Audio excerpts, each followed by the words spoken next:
In a previous life, my mother was involved in a car accident and suffered severe blood loss. I desperately begged my brother to take my adopted sister to the hospital for a blood transfusion to save her, because they both have this rare blood type.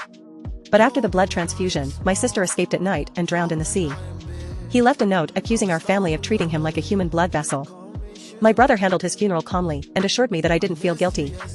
However, on my birthday, he forcibly took me to the roof of the hospital. You were so cruel. You frustrated him and even convinced his mother to take part in your actions. You killed Bella. You had to die to redeem it. Then he pushed me off the roof. I died with unresolved regrets. When I opened my eyes again, it was already the day of the car accident. The sound of falling woke me up again. I opened my eyes and saw my mother protecting me with her body. My eyes immediately filled with tears. This scene breaks my heart. In my previous life, my mother protected me in this way, which caused her to suffer severe blood loss. Mom, are you okay? Don't worry, I'm fine. But I could clearly see blood pouring from his stomach. How can he be healthy? I held back my tears, took out my phone, and called an ambulance. Then I pressed my mother's wound with trembling hands, trying to slow the bleeding. From the corner of my eye, I saw myself in the broken car mirror, a face full of determination. I was helpless before. In my previous life, I was very scared and confused, and all I wanted to do was call my brother for help. He didn't believe me at first, and it took him some time to take my mother out of the hospital, causing him to miss the best time for rescue. Although he survived, he was paralyzed from the waist down and relied on a wheelchair. The ambulance arrived soon and I accompanied my mother to the hospital. When he arrived at the hospital, the doctor pushed him into the operating room. I waited outside, looking at the closed door. Before the doctor could say anything, I immediately posted a message online asking for help, asking people with this rare blood type to speak out. I can no longer count on my adopted brothers and sisters. The more opportunities there are, the greater the hope. I called my brother. Mom had a car accident. He needs a rare blood type. Bring sister here. Are you still pretending? Are you so stingy that you don't let him have a peaceful birthday? My heart sank. No, it's true, Mom. Shut up. Mom is not seriously injured, and there is enough blood in the hospital. The voice on the other end of the phone was cold. This time, I will protect Bella. I won't let you bully him again. Just then, the doctor came out. He told me that the supply of rare blood in his veins was low and his condition was critical. My brother heard it too. He grinned. Oh, are there any other actors in your play? I am angry. Mom is losing a lot of blood right now. This is very important. He needs a rare blood type. Take your sister to the hospital. My voice was high and urgent, almost crying. Sister, do you like bullying me so much? Can you wish me a happy birthday? I heard my adopted sister's voice on the phone, full of doubts and pretending to be innocent. My heart is even sadder. Are you using Mom as an excuse again? All you have to do is cause trouble on his birthday. My brother's tone was cold and confident, convinced that I was causing trouble on purpose. Brother, I really didn't lie to you. I was so worried that tears came down my face and my voice trembled. Enough, my brother yelled. Can I let myself be deceived like before again? Make you successful again. He hung up, leaving me holding the phone, listening to the cold busy signal, tears streaming down my face. I leaned against the hospital wall, filled with despair and anger. Just when I was about to give up, a message popped up in our support group. Is this a municipal hospital? I have a rare blood type and it's close. I wiped my tears and answered quickly. Yes. Okay, I'm leaving now. But 5 minutes later I got some voicemails. Just as I was listening to them talking, I heard the angry voice of a middle-aged man. Are you kidding? Are you sending false messages just to compete with your sister? Do you think people have time to listen to this nonsense? This is crazy. The rest of the email was a scathing criticism of me. I felt like I was sinking into a deep cold. How could this happen? Why he must be my brother. It must be him. This was followed by jeers and jeers from the rest of the group. What kind of person jokes in a hospital support group? Throw it away quickly. My body was shaking uncontrollably. Anger, despair, and helplessness welled up inside me, threatening to consume me. I stared at the phone screen, watching the endless accusations. My nails dug into my palms, but I didn't feel any pain. I answered quickly. No, the patient is actually losing a lot of blood. I also sent the medical examination report from the hospital. This is a city hospital, trust me. I beg you, come and save my mother. The group was silent for a moment, then different voices started to be heard. Is there anyone near the hospital? Can anyone check? What if this is true? Yes, the medical report does not look fake. A middle-aged man with a rare blood type sent a new message.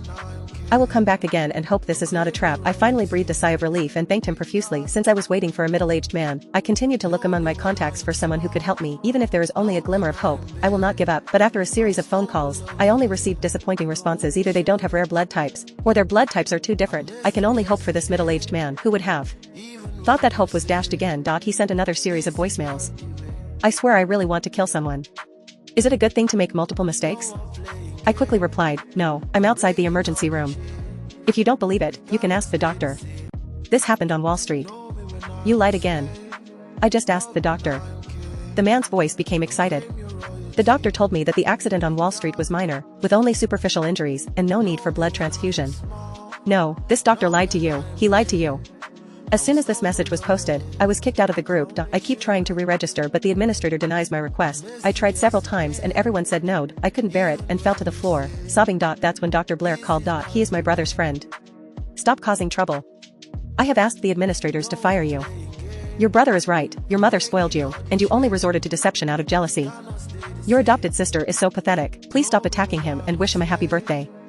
All the words were stuck in my throat and I cried silently. I was really desperate until Dr. Blair hung up the phone. But the younger brother couldn't let go. Alice Johnson, you will never change, will you? Will you continue to spread lies in support groups? If something happens to you, I won't forgive you, and I won't forgive Bella. My voice was hoarse with rage and I barely escaped. At the end of the sentence, the brother paused and then let out a mocking laugh. Really? I'll take Bella back after her birthday. This time, I'll make sure mommy gets you back on track. You're so jealous, you should go. Bella and you live under the same roof and I don't feel safe. I listened, stunned, unsure whether the voice on the other end was my brother's voice or the voice of a demon in his skin. He used to take very good care of me, his sister. But everything changes when Bella is adopted. Mom is always busy and often travels around the world. My brother took care of me and Bella. Every time Bella cries, she thinks I'm the one interrupting her. This happened so often that he started to hate me. At first, I tried to explain myself. But my efforts were rewarded with harsher reprimands and more protection for my adopted sister. Now mom's life hangs in the operating room, and my brother is focused on Bella's birthday and has kicked me out of the house. My hatred is rising. I hate my brother for not being able to see the truth, I hate Bella for being deceitful, and I hate my past weaknesses. The lights in the operating room were still on, and my heart was beating loudly. Just when I was about to give up, I received a call from an unknown number. I hesitated, but answered anyway. Hello, are you looking for someone with a rare blood type to save your mother? I'm a nurse at a municipal hospital and just saw your post in the group. Yes, I'm looking for someone. My voice was filled with tears. Don't cry, sister. I found a former patient in the hospital records who had a rare blood type. I'll give you his contact information. Try to contact him. Hearing this made me feel like a savior. I quickly thanked the nurse and called the number she gave me. After receiving the call, I immediately explained the situation with tears in my eyes. The person next door was silent for a moment and said, I can donate blood, but I need compensation. After all, donating blood is not easy. I need $1 million. I accepted his request without hesitation. I'd accept anything if it would save my mother. 10 minutes later, a man showed up wanting to donate blood. I quickly followed him to find a doctor, but was suddenly stopped by Dr. Blair. What are you doing? Why did you shoot the scene in the hospital? The donor looked at me confused. I suggested that she go to the blood center first. The patient's name is Eliza. Tell your doctor that you are donating to him. He nodded hesitantly and turned to leave. But Dr. Blair tried to stop him again. I won't let him stop me from saving my mother. Driven by a sense of desperation, I rushed to the doctor. Blair hit him. Like my brother, he was used to hearing only one side of the story. If he hadn't intervened, my mother would have been saved. I hate him. My hateful gaze made Dr. Blair stop. She forgot to resist for a moment until the hospital guards came and pulled me away. More and more people gathered, including the director of the hospital. What happened? Madam Director, she is the sister of a friend of mine. He threw a tantrum in the hospital just to cause trouble for his family.